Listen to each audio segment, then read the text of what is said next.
Bismillahirrahmanirrahim. Assalamualaikum warahmatullahi wabarakatuh. Alhamdulillah hamdan katsiran tayyiban mubarakan fih mubarakan alaihi kama yuhibbu rabbuna wa yarda. Asyhadu an la ilaha illallah wahdahu la syarikalah wa asyhadu anna Muhammadan abduhu wa rasuluh sallallahu alaihi wa ala alihi wa sahabatihi wa man tabi'ahum bi ihsanin ila yaumiddin amma ba'd. Ma'asyiral muslimin, ma'asyiral muslimat, saudaraku, saudariku yang dimuliakan Allah tabaraka wa taala. Pada pagi hari yang berbahagia ini, alhamdulillah kita masih diberikan Allah tabaraka wa taala kesehatan sehingga kita tetap istiqamah melaksanakan apa yang telah Allah perintahkan dan selalu menjauhi sejauh-jauhnya apa yang telah Allah larang buat untuk tidak kita kerjakan. Pada kesempatan pagi yang berbahagia ini, tepatnya hari ini hari Ahad, tanggal 28 Rajab tahun 1444 Hijriah. Yaitu pada pagi hari ini anak akan memberikan beberapa hadis Rasulullah tentang adab minum, larangan meniup minuman dan bernapas di dalamnya, dan seterusnya petunjuk bagi orang yang dalam minumannya ada lalat. Baiklah, Bapak Ibu, saudaraku-saudari yang dimuliakan Allah, sebelumnya saya akan membacakan referensi hadis yang diriwayatkan oleh hadis Tirmizi dan juga hadis Al-Bukhari dan hadis-hadis lainnya. Baiklah teman-teman, pada hadis yang pertama yaitu adab aturan minum dalam Islam adalah dilarang meniup minuman. Dilarang meniup minuman. Baiklah saya bacakan dulu. Anan Nabi sallallahu alaihi wasallam naha anin nabhi fi surbi wa qala rajulun qazatu araha fil ina'i qala akhriqha qala inni la arwa min napasin wakhid qala fa'binil qadaha idzan an fiyaqa. Bahwa Nabi Shallallahu Alaihi Wasallam melarang untuk meniup ke dalam minuman. Kemudian seorang laki-laki berkata, lalu bagaimana bila aku melihat kotoran di dalam bejana tersebut? Beliau bersabda, kalau begitu tumpahkanlah. Ia berkata lagi, sungguh aku tidaklah puas minum dengan sekali tarikan napas. Beliau bersabda, kalau begitu jauhkanlah bejana tempat untuk minum dari mulutmu. Hadis riwayat Tirmizi. Jadi kita dilarang Rasulullah untuk minum pada saat kita minum, kita bernapas. Ini contoh ya teman-teman. Misalnya ini contoh gelas kosong.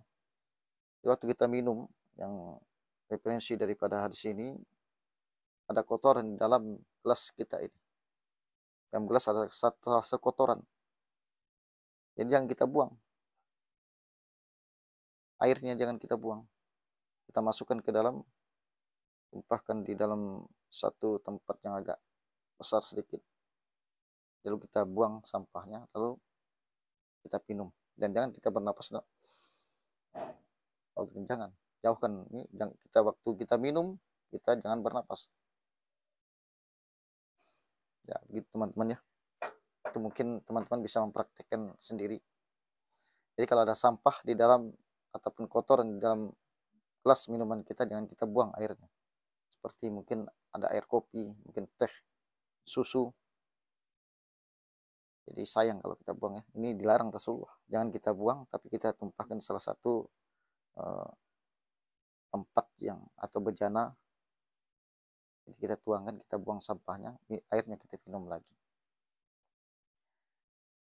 Senada untuk menguatkan hadis di atas, dalam riwayat lain Abu Qatadah radhiyallahu berkata, Anan Nabi sallallahu alaihi wasallam naha an yutanaffasa fil ina'i.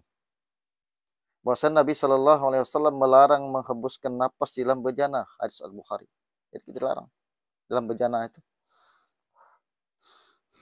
Kita menapas, lalu kita minum. Dilarang oleh Rasulullah SAW. Jauhkan dari bejana, menapas dulu, kita perlu dekat dari bejana itu. Jadi kita minum di dalam bejana. Tadi yang dikatakan oleh Rasulullah melarang untuk meniup ke dalam minuman. Kemudian seorang laki bertanya tadi, Lalu bagaimana bila aku melihat kotoran dalamnya? Bejana itu beliau bersabda, kalau begitu tumpahkan airnya jangan kita buang. Di dalam bejana yang agak besar dikit, agak lebar, kita buang sampah. Selanjutnya, Nabi melarang menghembuskan napas di dalam bejana atau di dalam bejana yang ada minuman tadi yang kita tumpahkan. Dilarang oleh Rasulullah. Yang selanjutnya teman-teman, terkadang kita mendapati lalat hinggap dalam minuman kita. Mungkin kita keseharian kita secara refleks kita tentunya akan membuang minuman yang tersebut, yang ada lalat di dalam minuman kita buang kadang-kadang kan. Ya, hal ini ternyata juga sudah diatur dalam Islam. Dalam Islam mengatur, misalkan yang tadi saya tunjukkan, ini gelas kosong. Kopi kita atau teh kita atau susu kita ada lalat, jangan kita buang. Airnya jangan kita buang, nggak usah. Jadi petunjuk Rasulullah. Baiklah, saya akan bacakan definisinya hadis Al-Bukhari, di mana Abu Hurairah radhiyallahu anhu berkata bahwa Rasulullah SAW bersabda, "Iza waqa'a zubabu fi ina'i akhadikum falyaghmishu kullahu thumma liyanzi'ahu fa inna fi akhadi janahaihi sifaan wal akhari da'a." Jika seekor lalat hinggap di tempat minuman salah seorang dari kalian, hendaknya ia mencelupkan seluruh tubuh lalat ke dalam minuman tersebut, kemudian membuang lalat tersebut. Setelah kita celupkan, kita buang lalat tersebut, karena pada salah satu sayapnya terdapat penyakit dan sayap yang lain terdapat penawar. Hadis riwayat Al-Bukhari. Jadi Rasulullah SAW melarang bernapas dalam minuman ketika sedang minum. Itu yang pertama. Dan melarang meniup bejana wadah yang ada minuman, wadah minuman. Hal ini karena bisa menyebabkan bahaya bagi kesehatan, bisa mengotori minuman jika ada orang lain yang juga ingin minum darinya. Rasulullah SAW juga memberikan petunjuk, jika ada lalat yang jatuh ke tempat minuman seorang, maka hendaklah dia mencelupkan seluruh tubuh lalat tersebut sebelum membuangnya.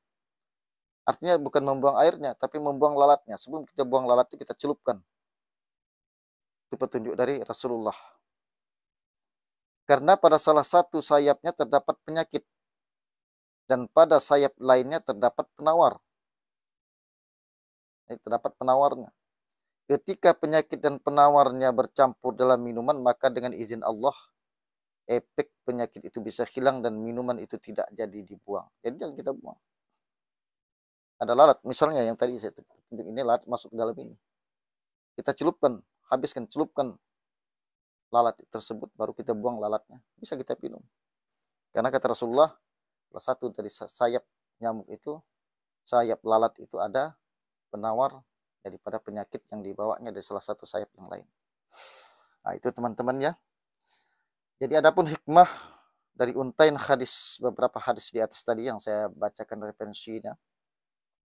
Yang pertama, makruhnya meniup minuman. Jadi makruh, tidak haram. Hanya makruh saja, tapi sebaiknya tidak usah.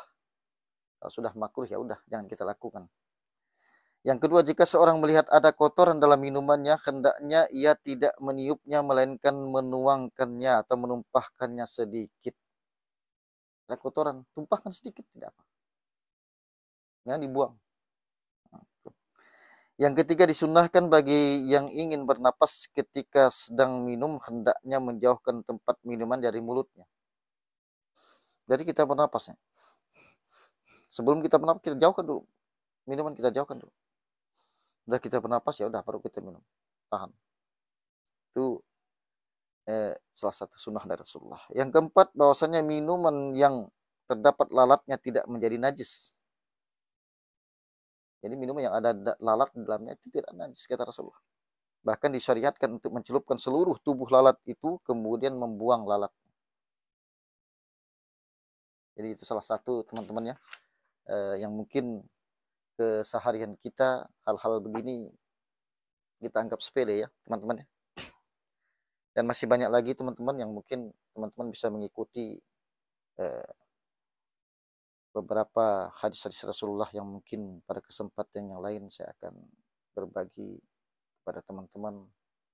Jangan lupa teman-teman untuk mengikuti setiap beberapa kajian hadis-hadis yang mungkin akan referensi-referensi hadis yang itu materi yang akan saya sampaikan. Mudah-mudahan ada manfaatnya bagi kita semua. Dan saya mohon maaf, mungkin ada referensi-referensi yang saya baca kurang pas, mungkin ada salah satu kesalahan. Saya mohon untuk dibukakan pintu kemaafan yang sebesar-besarnya. Demikian dapat saya sampaikan. Subhanakallah bihamdika asyhadu an la ilaha illa anta astaghfiruka wa atubu ilaik. Assalamualaikum warahmatullahi wabarakatuh.